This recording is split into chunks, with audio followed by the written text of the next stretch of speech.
Hello denizens of the internet. Today we're going to be making a holiday circle skirt from start to finish that has pockets. Come with me.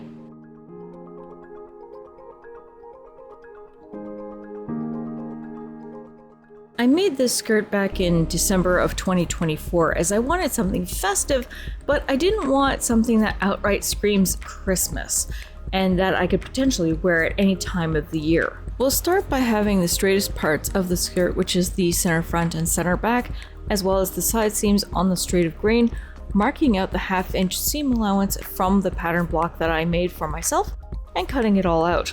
I'm using my floor because it's the only place that I have space.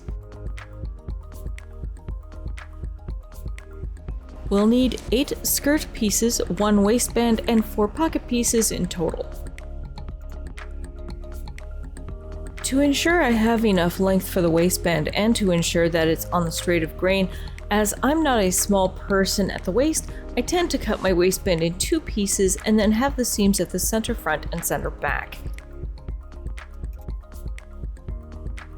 For my pocket pieces, I didn't add on the additional 1/2 inch as it's already built into my pattern. The way that I drafted these pockets are intended for almost any skirt that has a side seam pocket.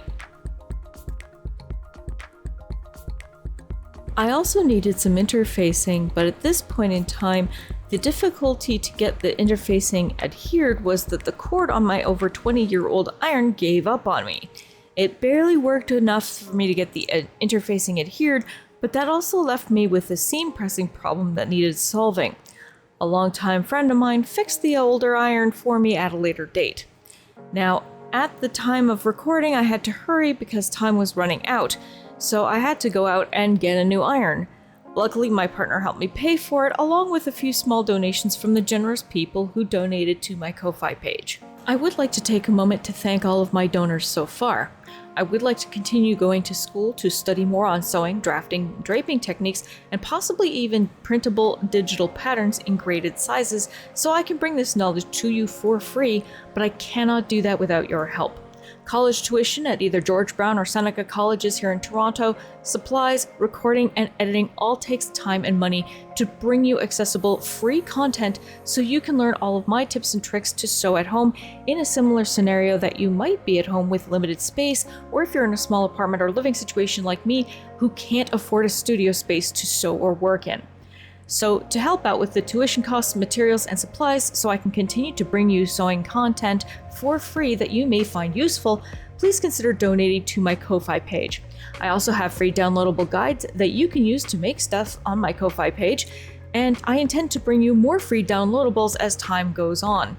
If you can't donate, please consider liking, subscribing, and sharing my videos with beginners and people that sew at home if you think my videos will help them out with a project that they're working on too. This will also help to boost visibility for anyone else who might need some help on their sewing journey or their projects. Thank you again, and now back to the video. Now before we sew the skirt panels, you may want to go around the edges of each piece with a zigzag stitch. If you're using a domestic sewing machine, or if you have one, serge the edges so it prevents it from fraying. I'll be using my serger in this case. Wanted to point out essentially how, when you're cutting this out, how you can tell from front and back, side to side, etc., etc. What you can do, and I don't know how well you can see it, but I essentially marked a spot. This actually says right pocket. So this edge from the waistline I know is for the right side pocket. And I have 2 notches here. You can probably see that there. And then there's another one just over here, the little splits, to denotate where the pocket goes. Usually these kinds of notches hidden inside the serger edge, and this is something that you will find out if you work in the industry or if you have been taught at a college like I have. This is apparently really common. So this is something you have to watch for. And sometimes the cutters make the notches super tiny, so that's something to watch for. To tell what panel goes with which, I've already done the center front, which it was a straight on the grain, which is what the side pocket here is as well. Because there's 8 pieces and because it goes in a circle, The grain lines are going to be a little matchy-matchy. You have to essentially match your grain lines. So if you're sewing straight edge, you have to sew to straight edge. If you're sewing on the semi-bias, you have to sew on the semi-bias. So this is the bias side, and this is the straight of grain side. You can usually tell by the notches. And for a circle skirt, what I generally recommend, you do not have to do this, but it is highly recommended that you put the pocket on the straight of grain, because that will prevent it from stretching, from warping or wobbling around.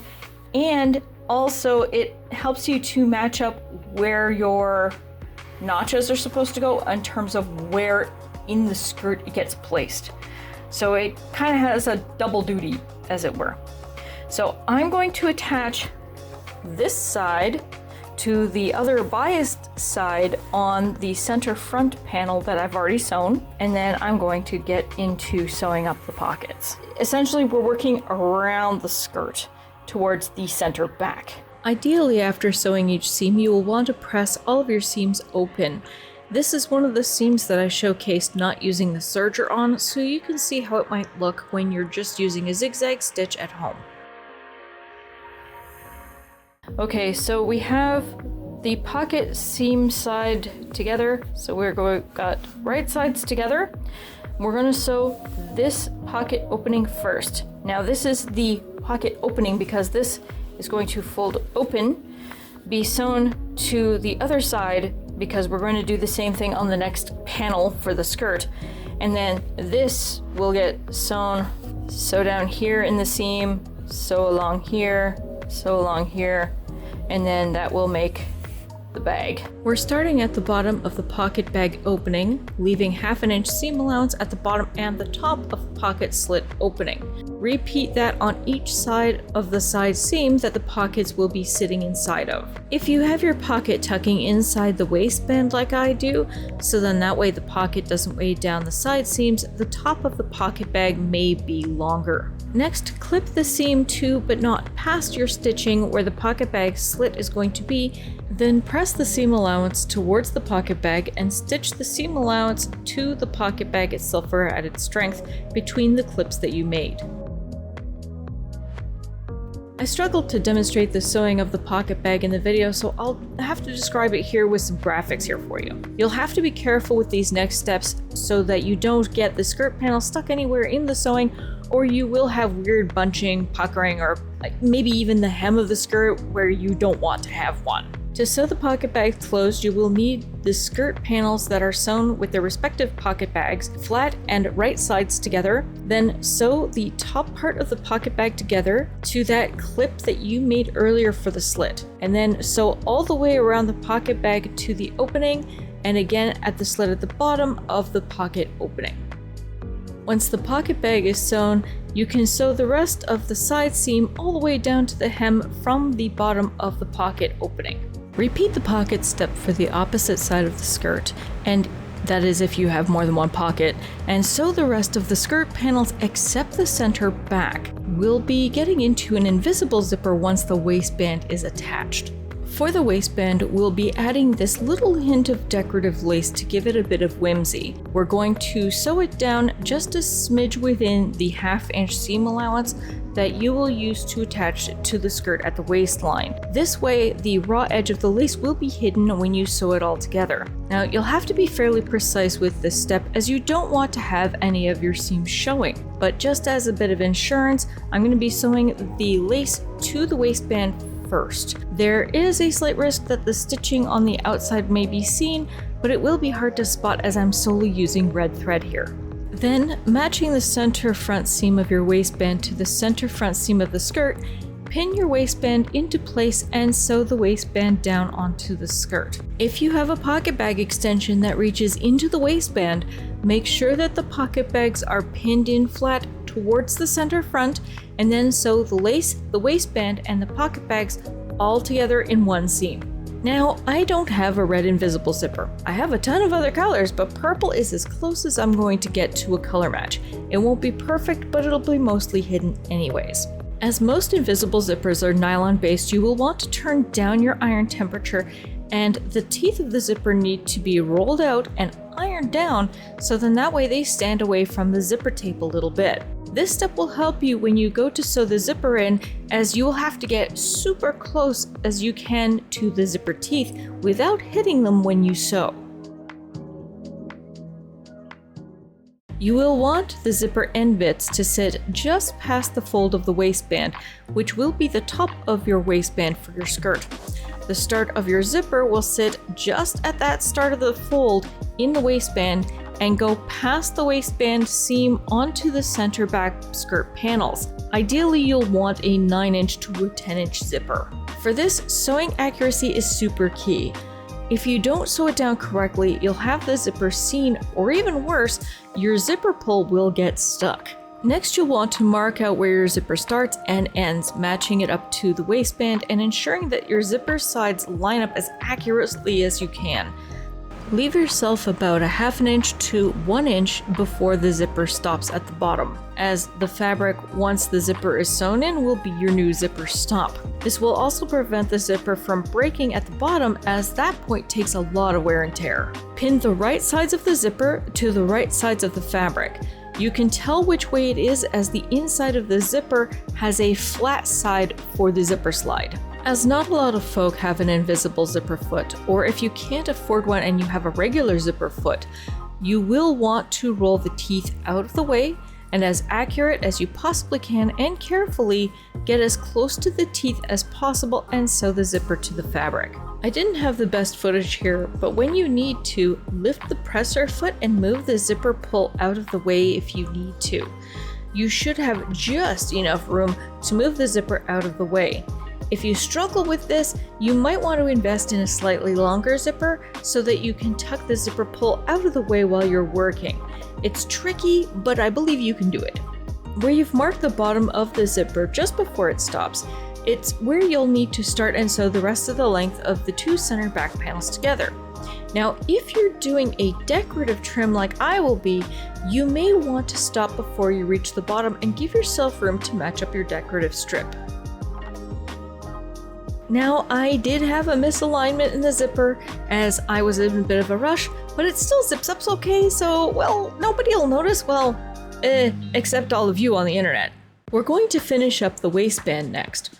To start, you'll want to press in that 1/2 inch seam allowance and give the top of the waistband also a really good press as well. The seam that you made with the lace, make sure that the lace lays flat and down towards the hem, and then the seam itself on the inside, it gets pressed towards the waistband. You'll fold the waistband and the seam allowance over, then align the waistband center back that folds over to the zipper tape and the zipper seam allowance like I'm showing here. If you really need to, you can hand stitch it down just to make it easier, so then that way the flaps don't get in the zipper's way. Then ensure the rest of the waistband is folded over flat and covers the lace and waistband seam, and pin it as needed into place. To finish the waistband, you'll want to stitch in the ditch, where you follow the waistband seam that you made earlier to tack down the waistband fold over on the inside of the skirt. Next, for the decorative strip, I cut the fabric into 3-inch wide strips on the bias. I've done a few videos on how to make bias tape earlier, but I may make a bias tape video as a standalone at a later date. Then I sewed all of the bias strip pieces together, and I opened up the seams and pressed them flat. Then I used my handy dandy glue stick, similar to what I did for the vault suit, and I glue basted the strip at about 4 inches up from the raw hemline and then pinned it in place to dry. I ensured that once I was done tacking it down that it matched at the center back seam. Sorry for the bumpiness of this. I'm trying to hold the camera while trying to explain this at the same time, and you have no idea how difficult this is. So this is towards the bottom, and this is towards the top of this strip. I'm going to edge stitch both sides as close to the fabric as I can to stabilize it for the satin stitching. Now, I'm doing this as a structural integrity portion. This is probably not something that they do in the industry, but you know, I'm doing what I can to make this last longer than, say, a costume, because this is not going to be a costume, this is going to be for regular wear. So I'm going to take my presser foot, line the edge of my presser foot up as close to that edge as possible and lower it so you can see it ever just so slightly peeking out. And this usually gives you a 1/4 inch seam allowance from here to the center of the needle. So what we're going to do for this is, instead of the 1/4 inch seam allowance, we're going to make that 1/8 by moving the needle. So this way we can stitch as close to that edge as possible. Then when we go to the top, we're going to do the exact same thing over again. And hopefully I don't stab myself too much, because there are so many needles in this project at the moment. So let me get stitching that down, and then I'll go into the satin stitching. And I'm going to do the same thing on the other side. So I'm going to essentially line it up along with the side of the presser foot. I'm actually aiming a little closer to this groove where this line lands, to try and get as close as possible. But that is my next step, so once I get that down, I can move into the satin stitching. So this is a little bit of lesson in terms of why you should keep some scraps handy. What I need to do is, because I'm going to be going through several layers of fabric here, I want to make sure the tension is correct. So in order to do a satin stitch, we are going to move our dial to the zigzag option. We are going to keep the length. We're going to scooch that down, but this is where the scrap piece of fabric is going to come in handy, because this will help us determine if it's tight enough or not. We're going to crank the width on the width dial adjustment to the maximum, and we're going to keep the tension for the same for now. And we're going to see how this looks. So also keep the tails out of the way. Make sure you use double the amount of fabric scrapping, because we're going through multiple layers of fabric, so that's why. And let's see.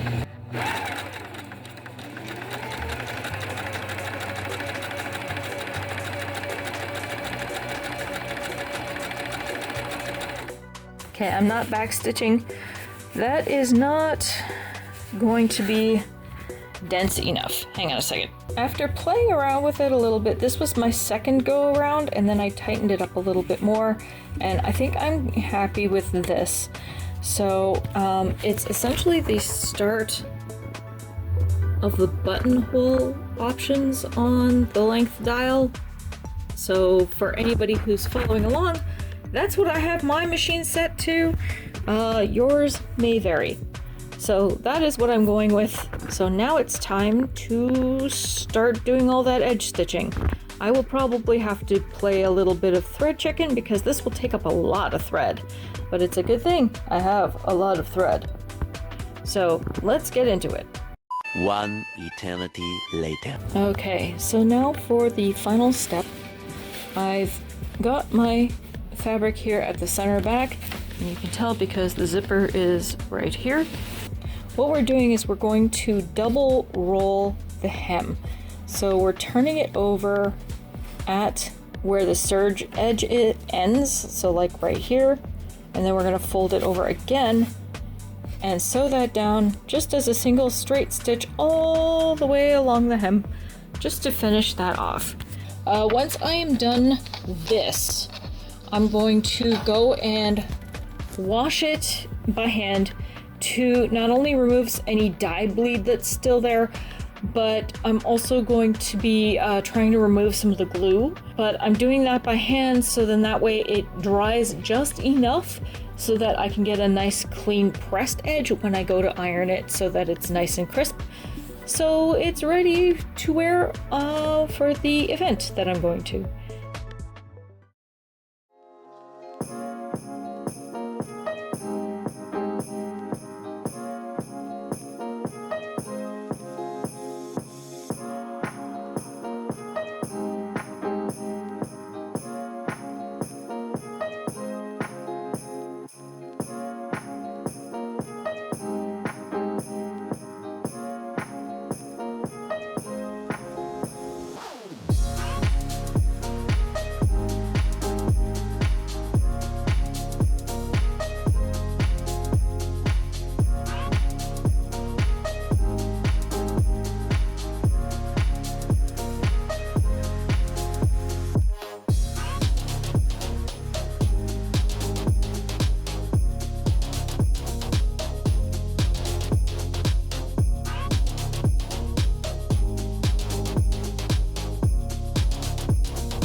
I really hope that you enjoyed today's sewing adventure.